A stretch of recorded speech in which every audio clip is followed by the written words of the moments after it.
Inabisuhan ng water companies ang publiko na mag-ipon ng sapat na tubig dahil sa El Nino. Ang ulat mula kay Ria Fernandez.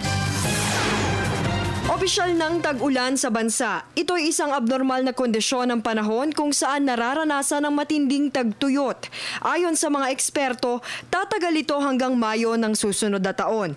Kakulangan sa tubig ang pinakadirektang epekto nito. Kaya naman paulit-ulit ang paalala at Manila Water na magtipid ng tubig tulad ng pag-iimbak nito na sapat lamang sa pang-araw-araw na gamit. Baka mamaya masayang din kung mas maaga sila mag-ipon, makontaminate, hindi rin nila magagamit, itatapon lang din. And it's counter to what we are encouraging right now na magtipid.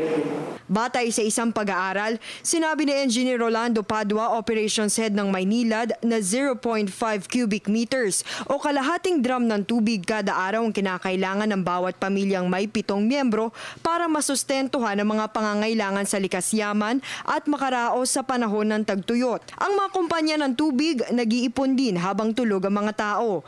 Nagsasagawa rin sila ng water interruptions. Target kasi nilang paakyatin sa 210 meters ang water level ng Angat, isang storage dam sa Luzon. Yung Angat Dam po, at this point in time, nasa critical siya kasi supposed to be mas mataas na siya. And we don't expect that much water or rainfall in the last quarter of 2015. Sa mga naturang hakbang, nakikita ni dating Energy Secretary Jericho Petilla na magiging manageable ang nagbabadyang krisis sa tubig basta tutukan lamang ito ng mga kinauukulang ahensya. Kasabay nito, pinagtitipid din niya ang publiko sa pagkonsumo ng kuryente. Isa kasi ang hydropower sa mga pangunahing pinagkukunan ng enerhiya ng bansa. Baka naman pwede rin tayo mag-reduce ang consumption. Even during the times lang na kailangan tayo mag-reduce. After nyan, sige, pwede na kayo mag-spare. Para sa Telebisyon ng Bayan, Ria Fernandez.